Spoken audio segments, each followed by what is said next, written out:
여러분들, 우리 10대들의 최대 고민이 뭐라고 생각하세요?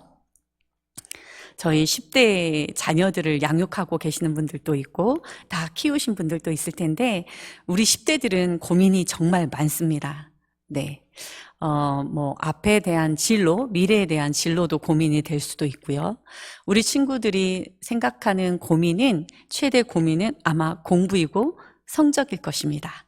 근데 제가 자세히 모를 때는 그게 전부라고 생각을 했거든요. 근데 우리 10대의 친구들이 정말로 고민되고 힘들어하는 부분이 무엇이냐면 친구 문제입니다.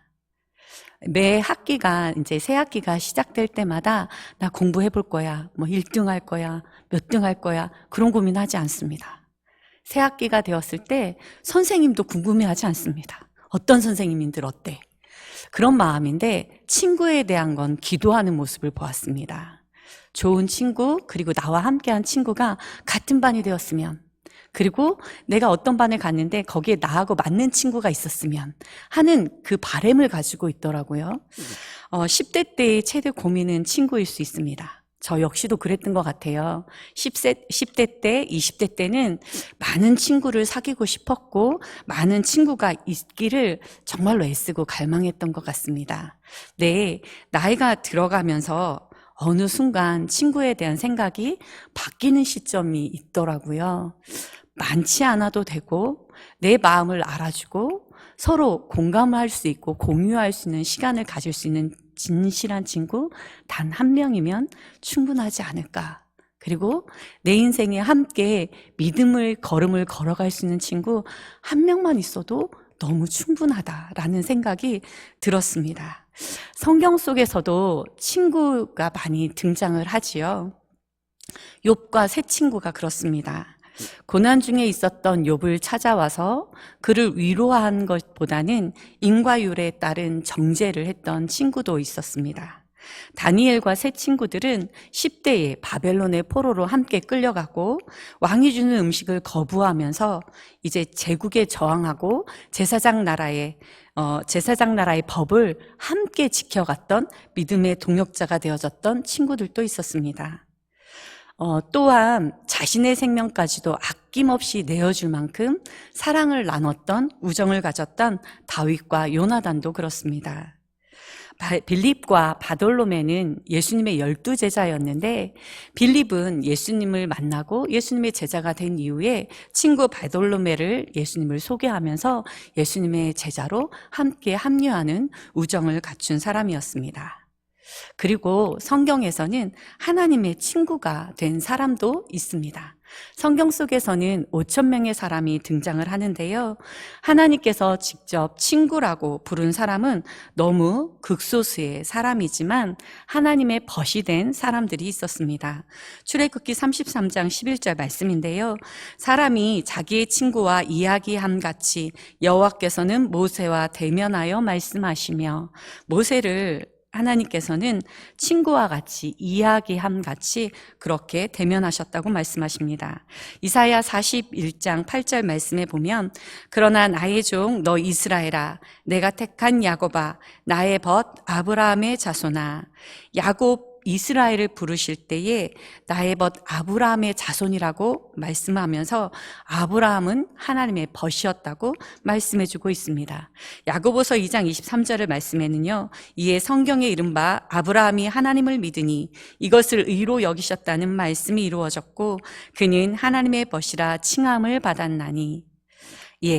아브라함은 하나님의 좋은 벗이었고 좋은 친구라고 기록하고 있습니다. 친구는 기능이 아니라 관계라고 합니다. 친구의 관계는 기능적인 일을 위해서 존재하는 것이 아니라 관계 속에서 그 존재 자체로만 의미가 있다는 것이죠. 그래서인지 친구가 될 때에는 조건들이 있기도 합니다. 만나는 사람 모두 나의 친구가 되지 않고 될 수도 없는 것을 보면 각각 사람마다 조건들은 다 다르지만 자기에게 맞는 친구가 있을 때에는 뭔가 맞는 조건들이 딱 맞을 때 가능하다는 것입니다.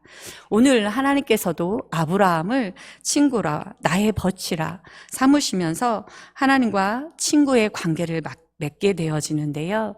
하나님의 친구가 되기에 충분했던 아브라함의 믿음과 삶을 살펴보면서 도전이 되어지는 귀한 은혜의 시간이 되기를 소망합니다.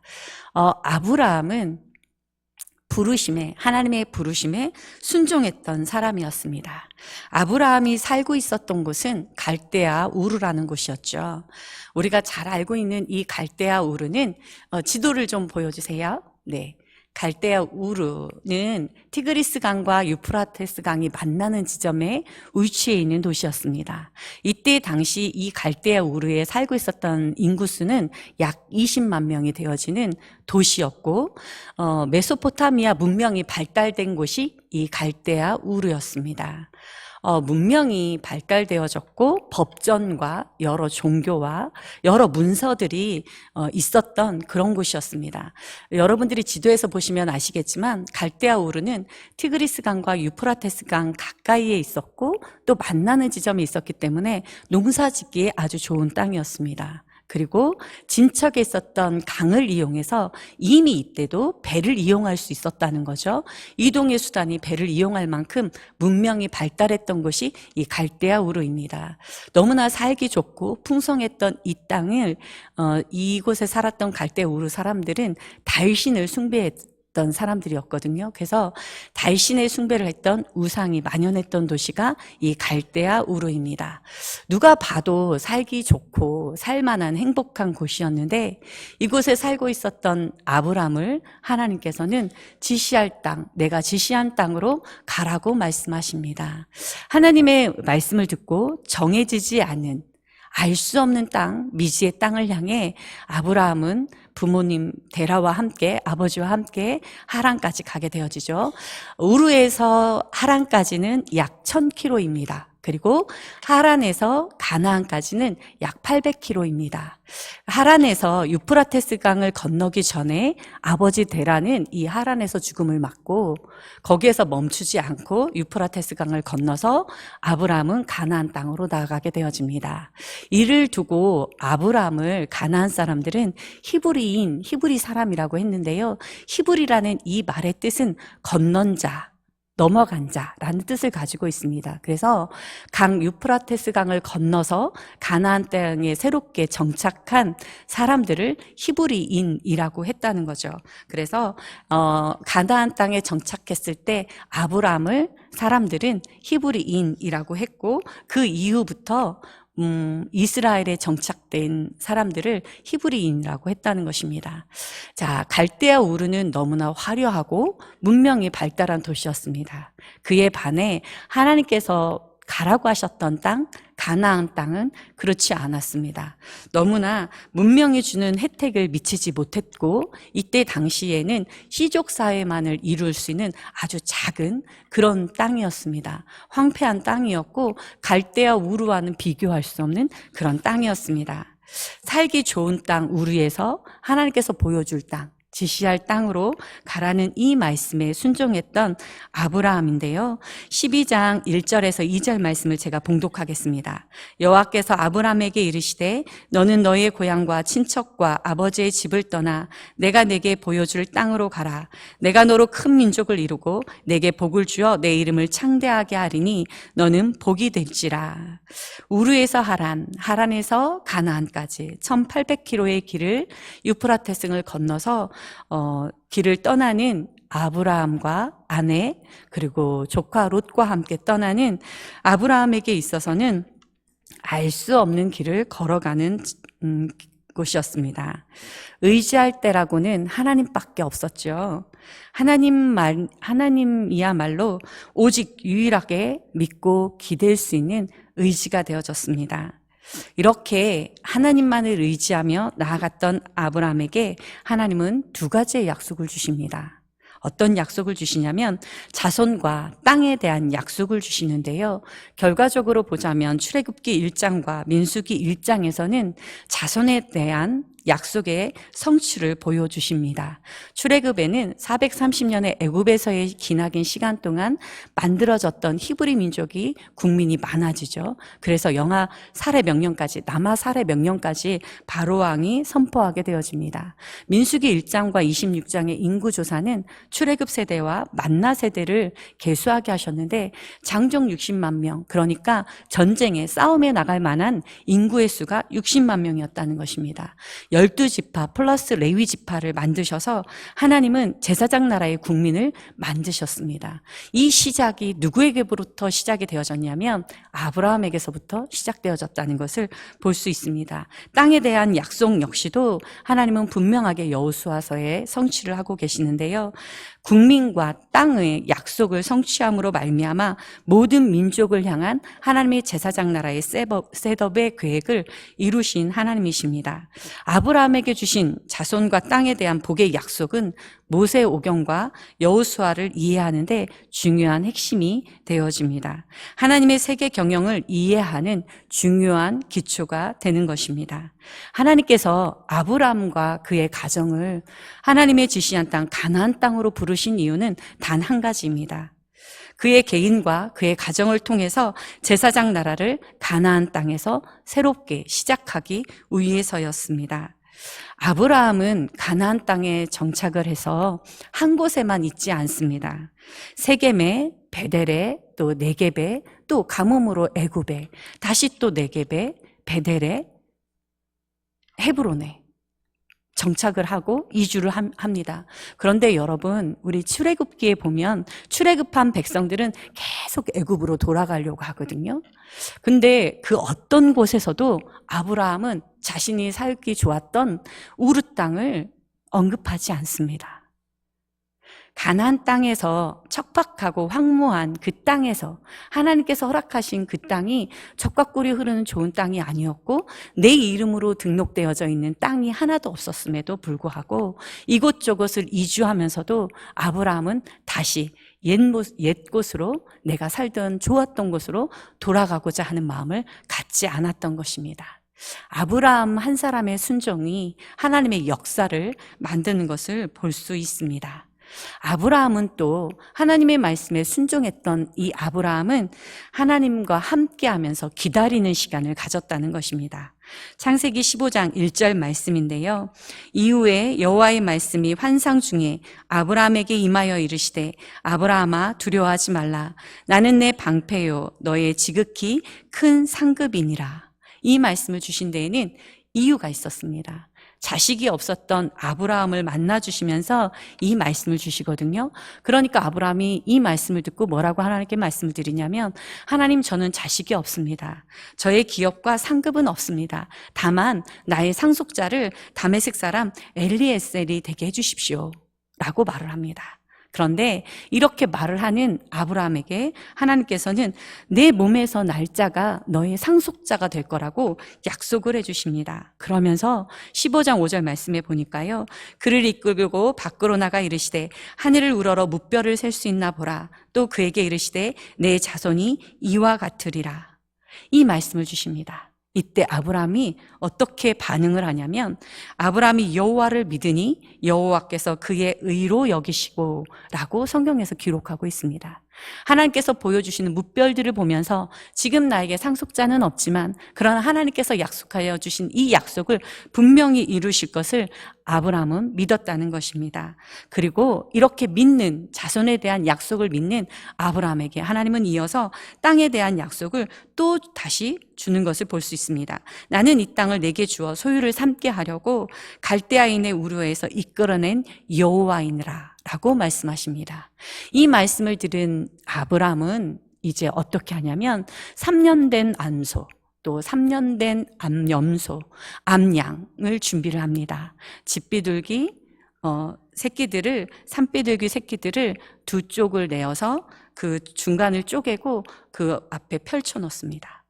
해가 어두워질 때까지, 해가 지고 어두워질 때까지 그 앞에 있는 모습을 보게 되어집니다. 이때는 언약, 그러니까 이 재물을 반으로 쪼개서 언약을 체결할 때 사용했는데요. 이때 사용되어진 이 언약이라는 히브리어는 베르트라는 언어입니다. 베르트는 짐승을 반으로 자르다라는 뜻을 가지고 있는데요. 이렇게 짐승을 반으로 쪼개어서 그 사이를 지나가면서 언약을 체결하는 모습을 볼 수 있습니다. 해가 져서 어두울 때 연기가 화로가 나와지면서 횃불이 쪼갠 고기 사이로 지나가게 되어집니다. 이때 횃불은 하나님의 임재를 상징하는데요. 하나님께서는 아브라함과 자손과 땅에 대한 이 약속을 이 횃불 언약을 통해서 체결하는 것을 볼 수 있습니다. 하나님께서 너 암염소, 암소, 암양, 집비둘기, 산비둘기 준비해서 쪼개라고 말씀하신 것이 아니고 하나님의 말씀을 듣고 아브라함은 이때 당시에 관습에 따라서 이 언약을 준비했던 것입니다. 이때 고대 중근동에서는 이 언약 체결을 할 때 동맹을 하거나 언약을 체결한 이후에는 확증하기 위해서 짐승을 잡아서 그 고기를 양편에 두고 그 사이를 두 사람이 지나갑니다. 이렇게 그 두 사람이 지나가는 이유는 무엇이냐면 이 맹세가 확증되어졌고 이 약속을 깨트리면 이 짐승처럼 반드시 죽임을 당할 것이라는 의미를 갖고 있는 체결 의식이었습니다. 하나님께서도 당대의 관습에 따라서 아브라함과 언약을 체결하신 것입니다. 횃불 언약이 이루어지는 이날, 아브라함의 일생에서 이 날을 아마 두고두고 기억할 수 있는 감동적인 날이었을 것입니다. 자손과 땅에 대한 하나님의 축복의 도장이 확실하게 찍어진 날이 이 횃불 언약이 있었던 때였습니다. 하지만 하나님과의 언약이 횃불 언약을 통해서 이 언약이 이루어졌음에도 불구하고 하나님의 약속이 있었음에도 불구하고 아브라함은 하나님이 원하시는 행동을 하지 않게 되어지죠. 아내 사라가 출산하지 못했고 자식이 없다 보니 애굽의 사람의 종이었던 하갈을 통해서 이스마엘을 얻습니다. 이스마엘을 아브라함이 낳은 때가 몇 살이었냐면 86세였습니다. 그러니까 땅을 향해서 나아갈 때가 75세였고 하갈을 통해서 아들을 얻었던 때, 이스마엘을 얻었던 때는 86살이었습니다. 이로부터 13년 후는 몇 살이냐면 99세. 그러니까 아브라함이 99세 때 하나님은 다시 많은 시간이 흐른 뒤에 자손과 땅에 대한 약속의 메시지를 주시기 위해 다시 아브라함 앞에 임하십니다. 하나님께서 아브라함에게 다시 임하시는 이유는 자손과 땅에 대한 구체적인 약속을 주시기 위해서였습니다. 내 언약이 너와 함께 있으리니 너는 여러 민족의 아버지가 될 것이다. 아브람에서 아브라함으로 이름을 바꿔주시면서 민족의 아버지가 될 것이라고 말씀해 주십니다. 그리고 이제 언약의 증표로 너와 너의 가족에 있는 모든 남자들은 할례를 말씀을 하십니다. 17장 10절 말씀인데요. 너희 중 남자는 다 할례를 받으라. 이것이 나와 너희 후손 사이에 지킬 내 언약이니라. 할례는 히브리어로 몰로트라는 단어입니다. 이때 당시 할례는 이스라엘 백성들 그리고 아브라함의 집에만 있었던 것이 아니고요.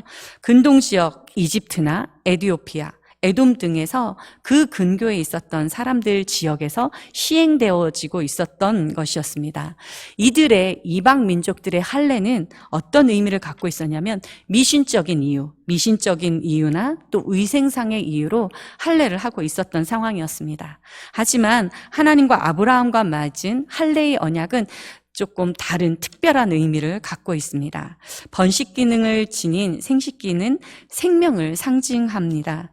이 생명의 상징함을 할례 행위를 통해서 죄로 타락한 육신적인 옛사람을 떨쳐내고 이제부터 새 생명으로 살아가야 한다는 의미를 담고 있다는 것입니다.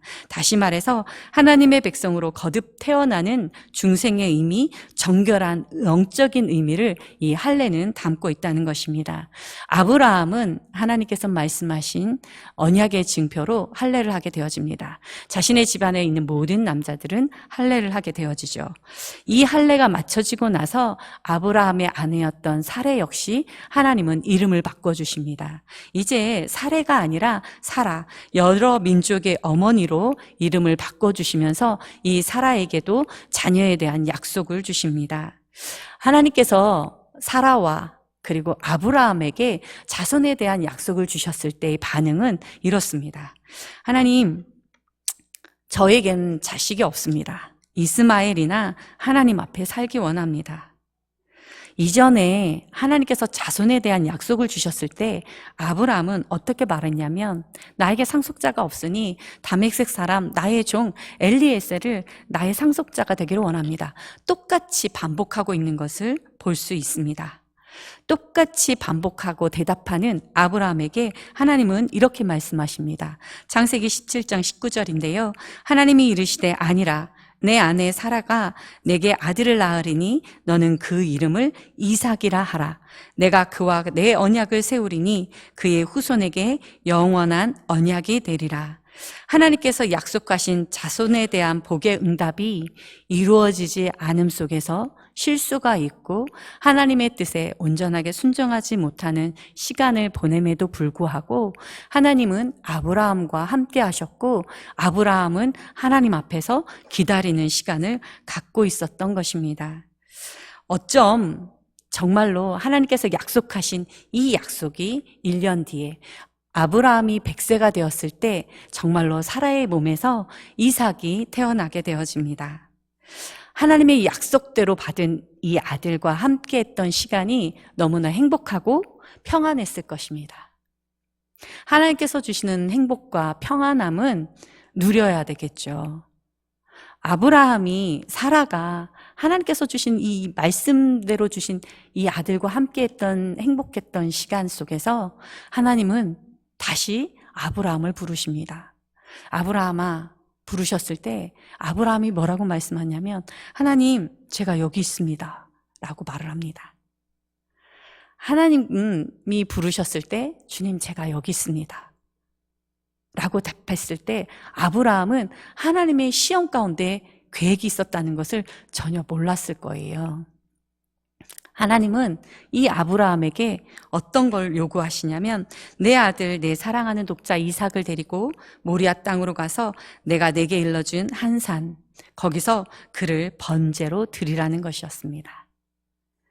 하나님께서 말씀하신 약속의 아들인데 그 아들을 하나님께서 내어달라고 말씀하십니다. 하나님께서는 아무나 하나님의 시험장에 들여보내지 않으십니다. 오늘 본문 읽지는 않았는데요. 22장 1절 말씀에 보면 어떻게 말씀하고 있냐면 하나님이 아브라함을 시험하시려고 라고 말씀하고 있습니다. 하나님께서는 그 아무도 시험하지 않으시는 분입니다. 죄를 짓도록 시험을 하는 것은 사탄의 일이기 때문입니다. 하지만 때로 하나님은 그 사람의 마음의 상태를 드러나게 하시기 위해 더욱더 성숙한 믿음이 되게 하시기 위해 시험을 하시는 경우도 있다는 것입니다. 아브라함은 사랑하는 아들 이삭과 함께 하나님의 시험장에 들어가기로 결심합니다. 이튿날이 되어서 그는 일찍이 두 종과 함께 아들 이삭과 함께 번제했을 나무를 메고 나아갑니다. 브엘세바에서 하나님께서 지정해 주신 산 모리아 산까지는 약 80km입니다. 걸어서 사흘 길을 걸어가게 되어지는데요. 이 사흘 동안의 시간을 생각해 보려고 합니다. 아브라함이 걸은 사흘 길은 단순히 공간을 이동하는 시간만은 아니었을 것입니다. 수많은 생각과 번민, 고통의 가시가 아브라함의 생각과 마음을 찔렀던 시간이었을 것입니다. 약속으로 주신 아들을 왜 달라고 하시는 거지? 하나님은 인신제사를 요구하시지 않는 분이심에도 불구하고 왜 사랑하는 아들을 나에게 요구하시지? 차라리 나를 제물로 드리라고 하시지. 그러면 그게 더 나을 것 같은데 나를 사랑하셔서 부르시고 하나님의 복의 약속을 주신 하나님께서 왜 이런 일을 나에게 주시는 것이지? 이런 일이 어떻게 나에게 일어난 거지? 정말로 내가 가지고 있는 다른 모든 것들을 포기하라고 하시면 할 수 있을 것 같은데 이삭은 안 되는데 라는 생각을 하지 않았을까요? 수없이 많은 생각과 수없이 많은 고민들이, 고통들이 사흘 길을 걷는 동안 아브라함에게 있었지만 그 어느 곳에서도 아브라함은 말하지 않습니다. 여러분, 사흘 길을 걷는 아브라함을 보시면서 하나님이 생각나지 않으십니까? 사흘 길을 걷는 아브라함을 묵상하면서 저는 하나님이 떠올랐습니다. 아브라함은 자신의 독자 아들 이삭을 바치기 위해 사흘 길을 걸어가는 시간, 고통의 시간을 걷는데요. 우리 하나님은 어쩌면 아담과 하하가 죄를 지은 그 순간부터 예수님이 이 땅에 오시기 전까지 2000년의 시간을 아브라함과 같은 똑같은 고통의 시간을 가졌을 것 같습니다. 한 사람 아브라함을 부르심으로 시작으로 한 민족을 택해 주셨고 많은 지도자를 세워주셨고 사사를 보내셨고 수많은 선지자들을 보내시면서 이스라엘 백성들에게 돌아오라고, 돌이키라고, 나를 바라보라고, 나만 믿으라고, 너희는 제사장 나라 거룩한 시민답게 살으라고 수없이 많은 사람들을 보내시면서도 하나님 마음속에서는 예수 그리스도에 대한 계획을 갖고 계셨을 것입니다. 하나님은 그렇게 오랜 시간 예수님을 보낼 수밖에 없는 계획들을 품고 그 시간을 갖고 계셨던 것이었습니다. 예수님을 이 땅에 보내실 수밖에 없었던 예수님의 마음을 사흘 길을 걷는 아브라함도 아마 똑같이 겪고 있었을 것입니다. 아무튼 아브라함이 사흘 길 동안의 생각과 마음을 성경에서는 기록하고 있지 않습니다. 물론 무수히 많았을 아브라함의 생각들뿐 아니라 그 어떤 말도 기록하고 있지 않습니다. 우리가 알 수 있는 분명한 것은 아브라함은 이삭을 번제로 드리기 위해 걸어갔다는 것입니다. 아브라함이 이삭을 번제로 드릴 수 있었던 이유에 대해서 통성경에서는 세 가지로 정리해주고 있습니다. 첫 번째는 하나님의 요구사항 내용보다는 그 요구를 하신 분이 하나님이시라는 점에 집중했다는 것입니다. 하나님은 누구신지 그리고 전능하신 하나님이심을 아브라함은 알고 있었기 때문에 아들 이삭을 번제로 드릴 수 있었다는 것입니다. 또 한 가지는 이삭의 원주인은 하나님이시라는 것입니다. 욥을 우리는 너무나 잘 알고 있습니다. 스바 사람이 와서 종과 가축을 죽이고 하늘에 불이 떨어져서 종과 가축들이 죽고 또 바람이 불어서 자신의 자녀들이 죽었습니다. 한날에 너무나 큰 고난이 닥쳐왔을 때 욥은 자신의 옷을 찢고 머리털을 밀고 땅에 엎드려 하나님을 예배합니다. 하나님을 예배하는 욥이 어떻게 하나님을 찬양하고 예배하냐면요, 하나님, 알몸으로 왔으니 제가 알몸으로 가는 것은 당연합니다. 주신 이도 하나님이시고 거두시는 이도 하나님이십니다. 여호와 하나님은 찬송을 받기에 합당하신 하나님이십니다. 라고 욥은 하나님을 예배합니다. 욥처럼 아브라함도 자신에게 주어진 이 아들은 자신의 신체적인 조건, 아내의 사라의 신체적인 조건을 그걸 뛰어넘어서 역사하신 하나님의 역사, 하나님의 뜻대로 성취된 아들이라는 사실이었고, 그 아들은 내가 주인이 아니라 그 아들 이삭의 주인은 하나님이시라는 것을 아브라함은 알고 있었기 때문이라는 것입니다. 이렇듯 아브라함과 하나님 사이에 신뢰 관계가 있었기 때문에 아브라함은 하나님 앞에 이삭을 드릴 수 있었다는 것입니다. 하나님께서 지정해 주신 모리아산, 이 모리아산은 오르난의 타작마당이 되어져 다윗이 하나님 앞에 제사를 드렸던 곳이고, 이후에는 솔로몬의 성전의 터가 되어진 곳이기도 합니다. 종들과 함께 걸었던 곳에서 이제 모리아산에 올라가면서 종들에게 너희들은 이곳에 있으라고 말을 합니다. 나와 이삭은 예배를 드리고 다시 돌아올 거라고 말을 합니다. 번제 나무를 이제 아브라함은 이삭에게 지어주는데요, 이삭은 아버지가 지어진 번제로 쓰여질 나무를 자신의 어깨에 메어집니다. 우리 예수님께서 하나님께서 메어주신 십자가를 지시는 것과 동일하지요. 아브라함은 이제 자기의 손에는 불과 칼을 들고 나아갑니다. 그 어떤 말도 기록되어지지 않는 이 순간에 아들 이삭이 아버지를 부르죠. 아버지, 이렇게 번제에 쓸 나무도 있고 칼도 있고 불도 있는데 드릴 양은 어디 있습니까?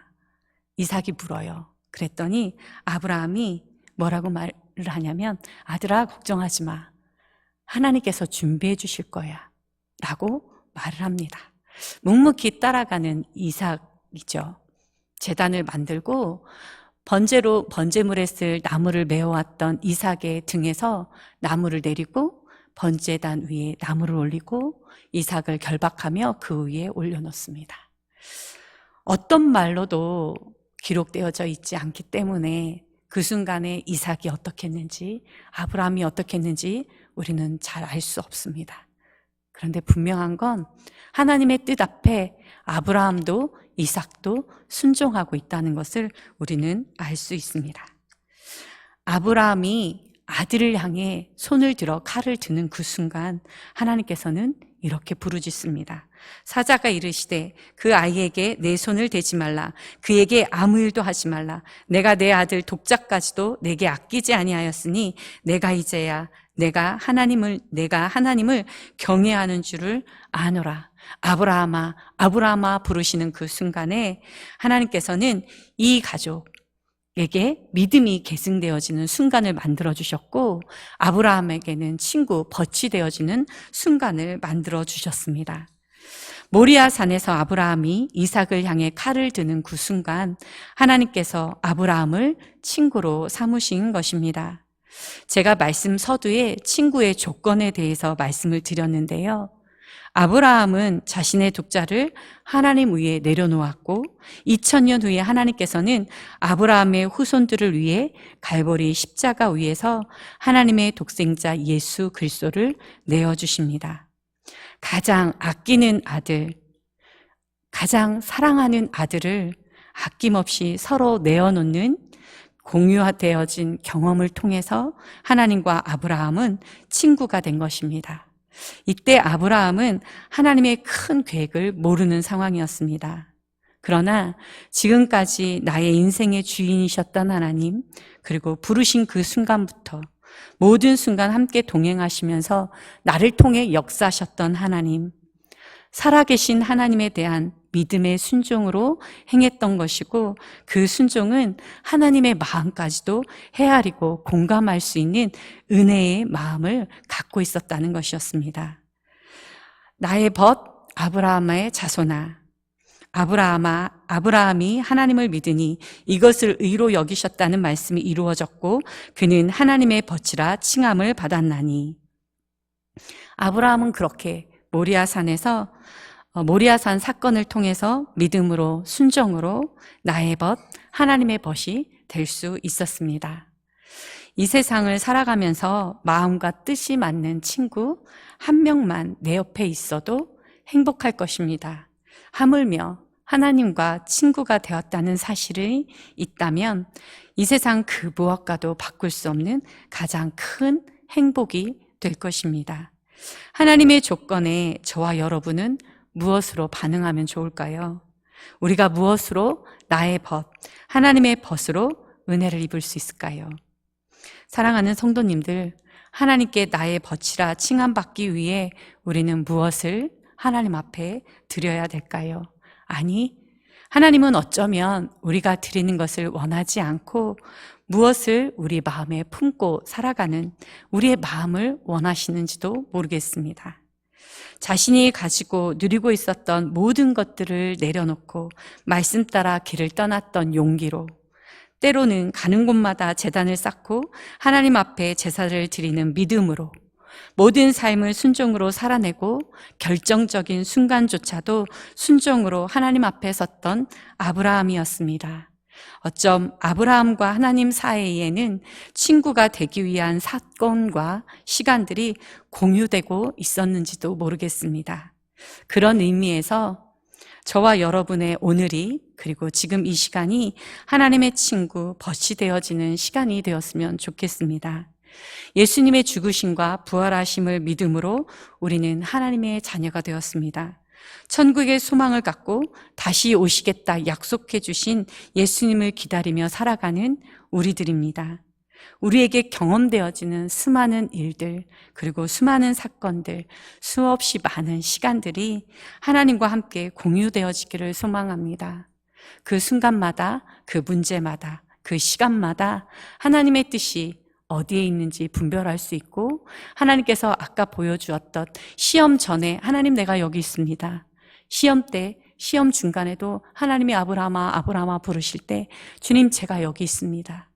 곧바로 대답할 수 있었던 아브라함처럼 그렇게 믿음과 순종으로 언제나 신실하게 하나님 앞에 아름답게 향기로 드려지는 저희들의 모습이 되어지기를 소망합니다.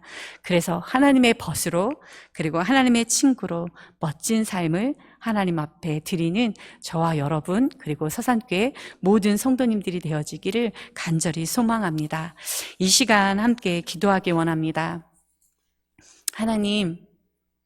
하나님이 벗이 되고 싶고 하나님의 친구가 되어지고 싶습니다. 하나님의 벗이 되고 하나님의 친구가 되고 싶지만 하나님 여전히 저희는 내려놓지 못하는 많은 것들이 있습니다. 주님, 저희가 내려놔야 될 것이 무엇인지 알게 하시고, 또 하나님께서 아브라함을 부르셨을 때 즉각적으로 대답하고 반응했던 것처럼 주님, 저희의 영성도 하나님이 부르시는 모든 때에 즉각적으로 반응할 수 있는 제가 되기를 원합니다. 그리고 하나님께서 예수 그리스도를 보내주셔서 아낌없는 생명을 내어주심으로 죄에서 구원해 주신 그 사랑과 은혜를 기억하며 그 마음을 품고 다시 오실 예수님을 기다리는 저희들이 되게 하옵소서.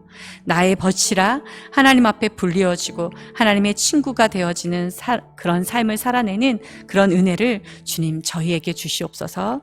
그리고 우리의 환우들을 위해서 기도해 주셨으면 좋겠습니다. 우리 이진 권사님께서 8차 항암을 포기하고 집에 돌아와 기도하는 중에 있습니다. 하나님께서 만져주실 것을 기대하고 하나님과 함께하고 있는 시간을 보내고 있습니다. 우리 성도님들의 기도가 필요하고 우리의 기도를 통해서 하나님을 역사해 주시는 하나님이신 줄 믿습니다. 우리의 환우들, 우리 이전인 권사님을 비롯하여 많은 환우들을 위해 기도해 주셨으면 좋겠습니다. 그리고 성지 순례 중에 있는 우리 목사님과 사랑하는 우리 교우 30명을 위해서 기도해 주시기를 원합니다. 이 시간 우리 이 기도의 제목들을 가지고 함께 기도하시겠습니다.